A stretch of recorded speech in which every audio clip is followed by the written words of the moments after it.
checking out this video. Don't forget, like and subscribe. Hart does a promo. He thanks Coliseum Video for highlighting him in this personal profile video they're doing. Says he's been wrestling for a long time. He always tries to make his family proud.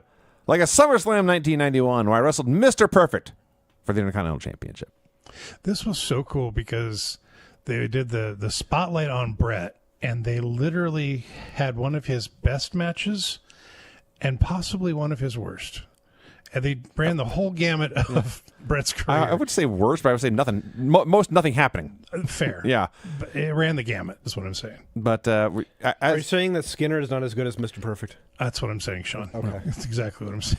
But as you watch this Mr. Perfect match, keep in mind that Perfect's back at this point was a complete wreck. And after this match, he didn't wrestle again for over a year. Oh, man. Just keep that in mind as you see him flying everywhere. Yeah. That's nuts. I also totally forgot about Coach John Tolos, who, when I was a kid, I would have been, 18, 17 when this was on.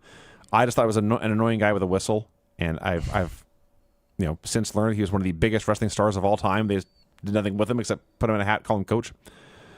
But even though it wasn't the whole match.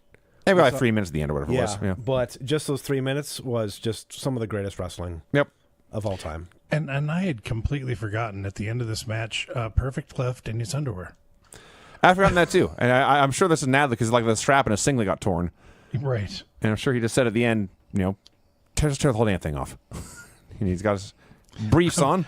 I'm going to be gone for a while anyway. Yeah. Why not? Yeah, he's modest briefs on. This is not like there's nothing scandalous about this. No.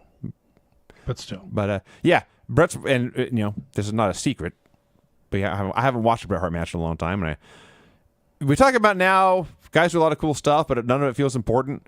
Like every single thing Bret did felt important.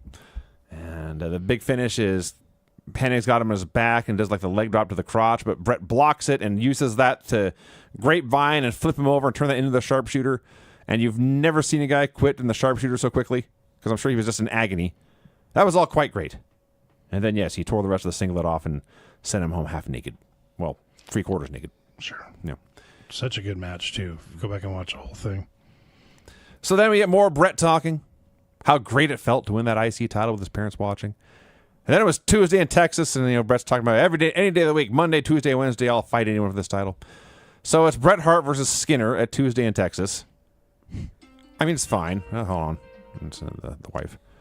There you go. All right. It's fine, but it's not anything special. And Skinner's work. Go ahead. I was going to say Skinner's gimmick was he was like Outback Jack, but the other side of the fence kind of thing. Right? Sure. He was from the swamp. Okay, so his thing was he chewed all the time. Yes, that was part of it. Yeah. Which is disgusting because he would always let it fall out of his mouth. He had to work with that stuff in his mouth. Yeah. Oh my gosh. Taking bumps and stuff? Oh, Gross. I can't even imagine. I don't know. I've known some wrestlers who probably wouldn't have minded that. That's fair. They were big fans of that stuff. They did mention it at the end of this match that apparently Skinner had this gimmick where he was undefeated for a bit. Skinner was on an undefeated streak, and they mentioned it right as he's being turned over in the sharpshooter. So, it was very short. It was much shorter than the other one. Yeah. It was funny because, this is actually, we'll get into this next match. Bret says the hardest part of that match was fighting off Skinner's horrible smell, but he vows to take on any challenger and show excellence of execution. And then we got a full match. Bret Hart versus the Barbarian. And Bret's coming out, and he's got the shades. Well, the shades and the slick back hair and the bellhop jacket he had on. And Ring general jacket, Vince. Come on now. Yeah. Well, it was his style. It worked for him. Yeah. But then they cut to a shot of 3 women who were just ogling him. Mm-hmm. And you do not see thirsty shots of the crowd like this anymore. Yeah. And there were a few earlier for Shawn, which that was the whole gimmick, was the heartbreaker and all that. But yeah, Hitman was also pushed very hard as a sex symbol, which I had also forgotten about that. So they start doing this match. Barbarian running the ropes to start this match. Oh my God. Holy shit. That guy was sprinting. Yes. Braun Breaker-rific. Yes. So, and it's the simplest thing. He hits one giant tackle. Bret goes flying out of the ring and walks up the aisle to collect himself. I'm like, what the hell just ran over me? Bret tries a few tackles, and of course, Barbarian's a wall. He doesn't even move a bit. So Bret has to. They've shown now that Bret is not as big and strong as Barbarian. He'll have to use his thinky brain. So he does a couple of arm drags and has got him in this arm lock, is holding him down. The fans start chanting, "We want Bret. We want Bret." I'm like, you've got him. He's right there. He's the guy in the pink dominating the action right now. So the other thing is, I did not do it, but I was tempted to go back and watch this match and count how many times Bret was running and ducked something. Duck a boot, duck an elbow, duck a clothesline. It happened a lot. Well, he was outclassing this dude. They were, I mean, there was a lot of rest holds because they were sprinting and running at some points. Yes. Like, it was a very fast and then very slow. Yes, very fast, very slow. This is something that is, I won't say missing, but I'll say different from modern wrestling. Because when Bret Hart got cut off, it felt like a big deal. And all it was after running about 50 times, finally Barbarian caught him and dropped him like in a stun gun across the top rope.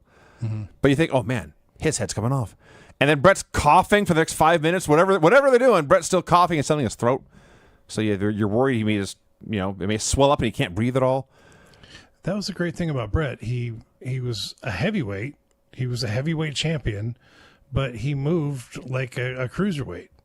And when he had somebody his same size, when I say cruiserweight, I don't mean he was flying around the ring doing head scissors. I mean, he was the man fighting from underneath. Yeah. And when there was he and his opponent were the same size, Bret wrestled the heavyweight style. Have you grabbed your F4WOnline.com shirt yet? Well, we got a bunch of them. They're up in the store right now. F4WOnline.com/shirts. You can grab your -5 stars shirt, your Dave Meltzer Wrestling Observer shirts, even the brand new After Dark Radio shirt. You love Granny? We have Granny's Gang shirts. Have you ever won a shoot battle royal? Probably not, but you can tell people you did. So check out the store. All of these great shirts and more. It's through Pro Wrestling Tees. F4WOnline.com/shirts. That's F4WOnline.com/shirts.